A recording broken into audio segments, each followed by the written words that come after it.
Olá, olá, Daniel Brent aqui novamente.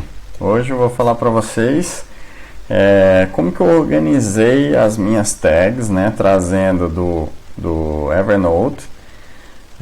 Eu tenho mais de 10 anos de uso do Evernote, então eu criei mais de 300 tags. Sei que tem pessoas que têm mais e tem outras pessoas que têm menos, mas é um grande volume já de tags.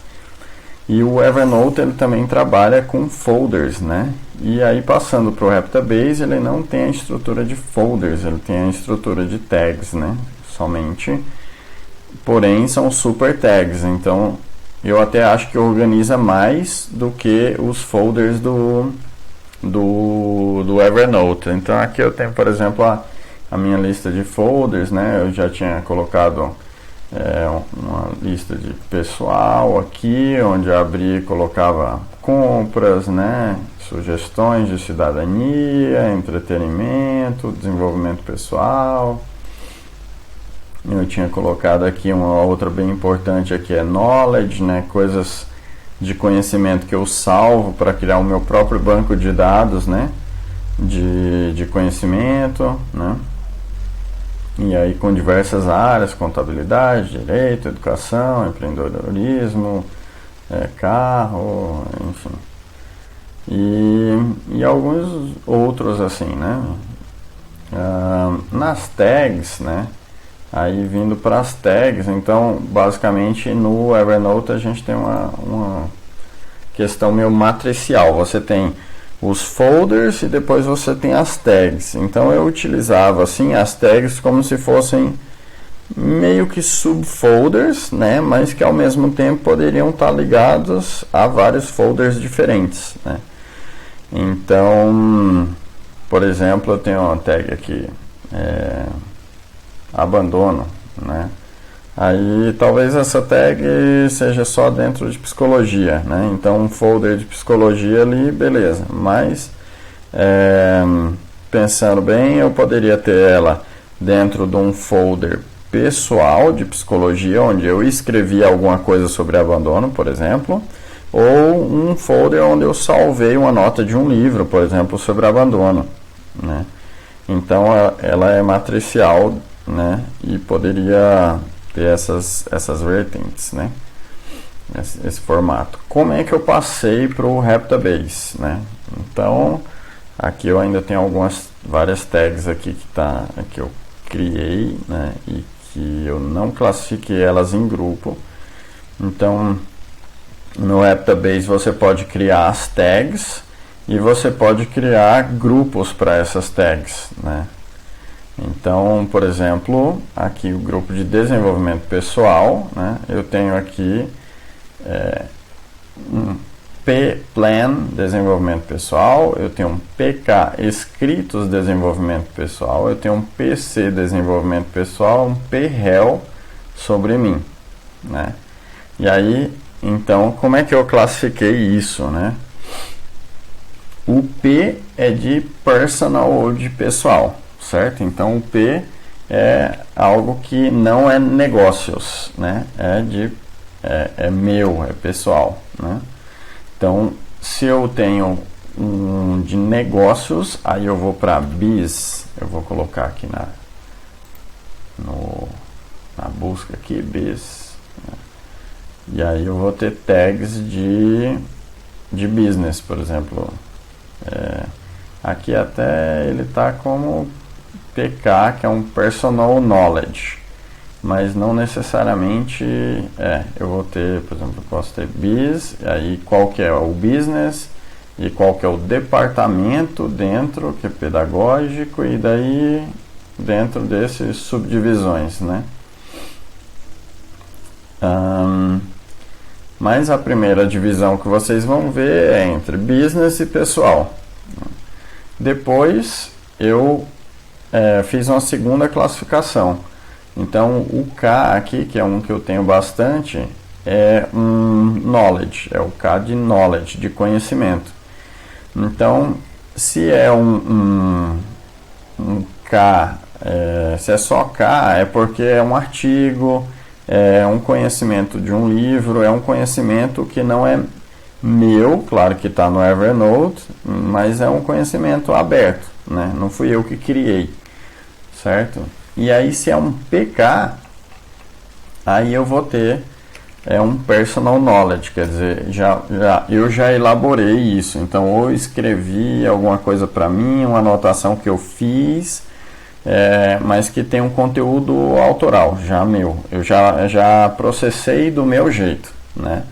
Não necessariamente do jeito copia e cola de um livro ou de um artigo, etc.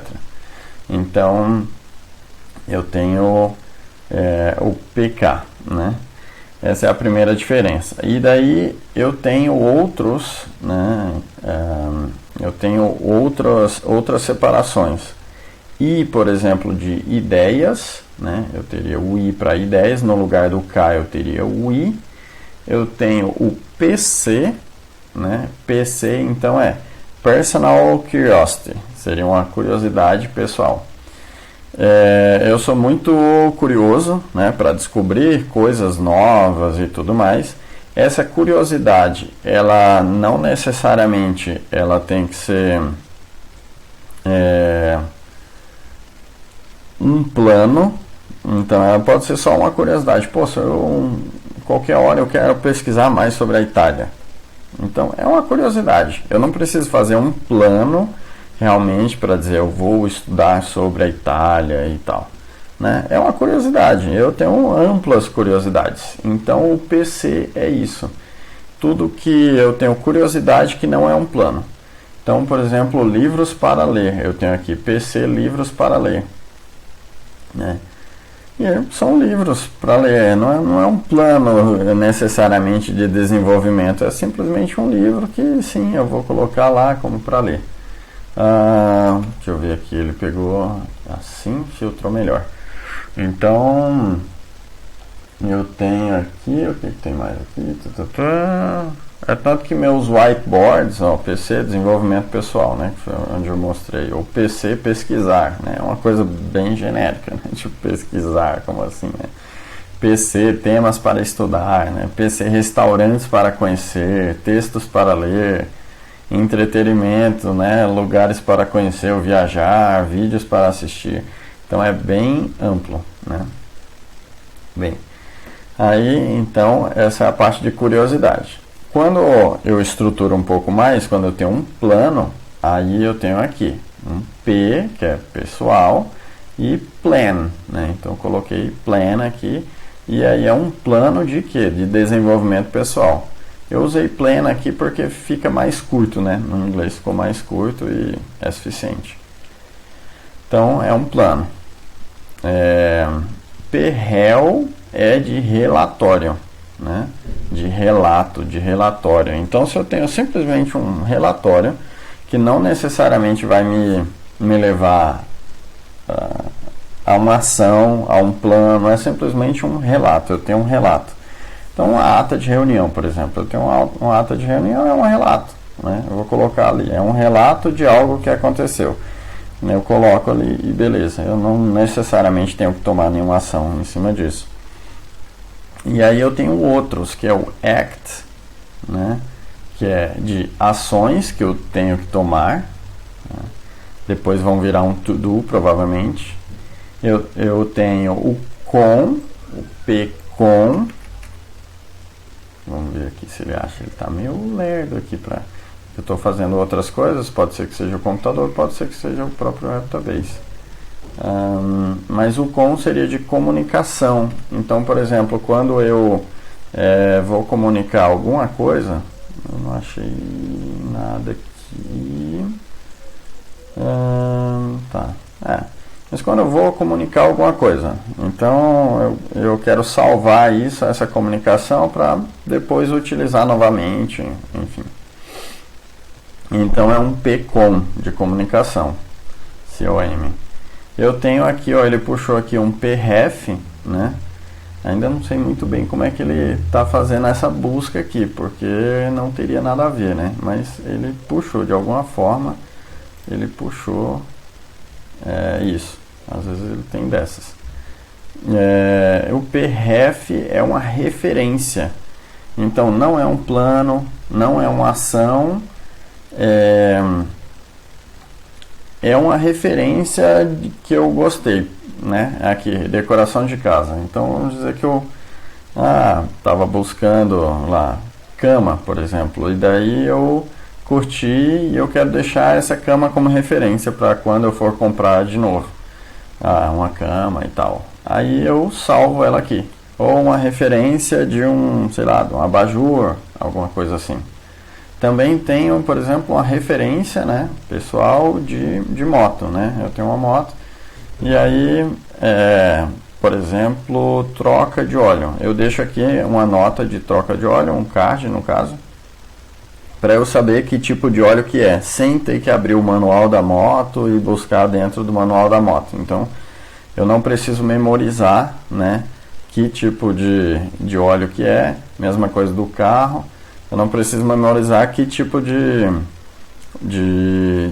óleo que é. Eu simplesmente, quando chego lá, putz, tem que trocar o óleo. Aí eu abro aqui, aí vejo, é o óleo tal. Aí eu pesquiso, beleza. Também criei uma referência de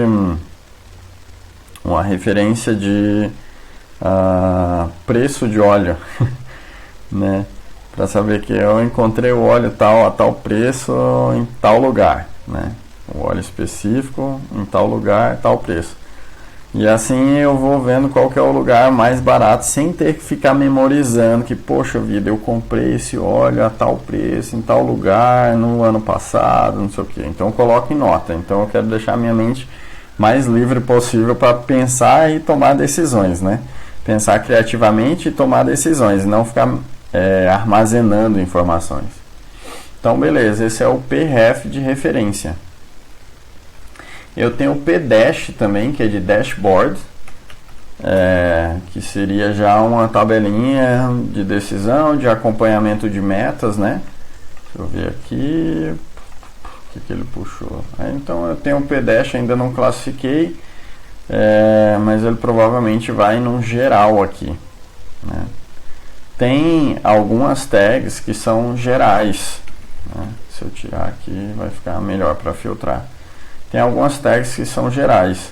Então, por exemplo, alho, né?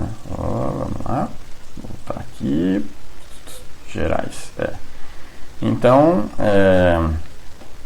eu tenho aqui alho. Então, alho para mim tanto pode se ligar de repente a história, se eu for muito curioso, quiser saber a história do cultivo de alho, onde o alho surgiu e tudo mais. Como pode ter uma finalidade mais prática, que é uma finalidade de saúde, né? Ou como pode ter uma finalidade culinária, né? Que, assim, onde que eu vou utilizar alho, por exemplo. Eu posso ter algumas receitas que utilizam alho e tal, e eu marco aqui com alho. Então, por isso que ela fica uma tag específica, que ao mesmo tempo é geral. Ela é tão específica que pode ser geral para outras áreas, né? Então, por isso que eu não classifico ela com P de pessoal, né? Eu posso, por exemplo, vou montar um restaurante e daí alho vai lá no restaurante. É business, né? Não é pessoal. Então, eu tenho essas tags assim que são gerais, depois podem ser passíveis de organização. Às vezes, né? Você coloca ali, beleza. Depois você organiza, né? E tem mais um tipo de tag aqui que é interessante, que é uma tag aval, né? P-aval, que é de avaliação, né? Então, por exemplo, eu tenho aval, entretenimento, passeios e viagens. Então, ela não é um plano ainda, né? É só a avaliação. Eu clicando aqui, eu vou ter o nome de passeios, né? E viagens. O tipo do passeio, eu classifiquei aqui em 3 tipos, se é um passeio mesmo, né? Se é um turismo ou se é aventura. A aventura seria um passeio mais radical, né? Assim, precisa de um pouco mais de... Vai ter um pouco mais de desafio, né? E tudo mais. Então eu fui classificando aqui eles, aí tem o custo de viagem, o custo do passeio, preparativos necessários. Então veja que isso é uma avaliação, né? Ele me leva a uma possibilidade de tomar uma decisão, né? É uma avaliação. mas não é um plano ainda, né? Então eu não estou dizendo aqui que eu vou fazer esse passeio em tal data, esse outro nessa outra data. Ele não é um plano ainda, então por isso que ele não entra no P-Plan, né? Ele entra só no aval, é uma avaliação, e a avaliação está aqui disponível para eu fazer o que fazer a avaliação quando eu quiser, beleza? Então foi assim que eu dividi, né? Esses aqui todos ainda estão para classificar. Veja, os Ks aqui vão lá para o Knowledge, né, de biografias, pessoas, né, famosas ou biografias, que é um tema que eu gosto. Aí tem o David Pfeffer, né, da Suzano. E tem o K Gestão, ou K Culinária. Aí aqui é uma culinária mais argentina, né. Todos esses são os Ks, né, são de informações que eu vou salvar para cá, né? E depois essa informação é interessante porque eu crio um banco de informações que são interessantes para mim, e depois com o Heptabase eu posso jogar isso no whiteboard e ligar aos cards. Então isso que é legal. No Evernote eu não tinha essa possibilidade, eu tinha um monte de notas, eu poderia ligar aos cards, mas não de forma visual, né? Não de forma agradável assim. E aqui eu tanto posso ligar pela tag, então eu poderia clicar aqui, né, pessoas, biografia, e aí eu teria a lista de cards. Eu não tenho nenhum card ainda, eu poderia ter a lista de cards aqui que fala dessa pessoa, né, a história de vida dela, a história do negócio, como que ela toma decisões e tal, reportagens gerais. E eu posso ter a lista aqui, como eu também poderia criar um whiteboard e ter e ligar até com outras coisas. Então eu posso ter várias biografias e pessoas diferentes, e aí criar os cards com pessoas diferentes. Ou então tomada de decisão, né? Por exemplo, como eles relatam que tomam decisões, e aí eu posso criar um whiteboard só de tomada de decisão, né? E vincular o que eu peguei de diversos artigos sobre tomada de decisão, e aí melhorar o meu sistema de tomada de decisão, né? Ter referências de como tomar decisões de formas diferentes. Então, isso que eu gosto do Heptabase. Você não só captura a informação e mantém o seu banco de dados, né, o seu storage de informações, mas você depois pode aplicar isso para a prática. Então, vira muito útil ter bastante informação, né? Beleza? Se gostou do vídeo, é isso aqui. Dá um joinha, se inscreve no canal, deixa seu comentário. E vamos continuar organizando as coisas com o Heptabase.